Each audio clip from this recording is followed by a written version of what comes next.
Presentiamo ora gli atleti della prima serie, 100 metri rana assoluti maschi. In corsia 1 Marco Primo Guernier, Piave nuoto. Alla 2 Marco Menta, Team Veneto. Corsia numero 3 Mattias Lot, Cercle de Nacher de Marseille. In corsia numero 4 è il primatista italiano assoluto di questa gara.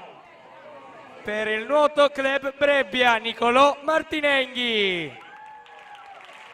In corsia numero 5, un atleta plurimedagliato in ambito di campionati nazionali francesi per il Cercle de Nacher de Marseille, Jean Dencas.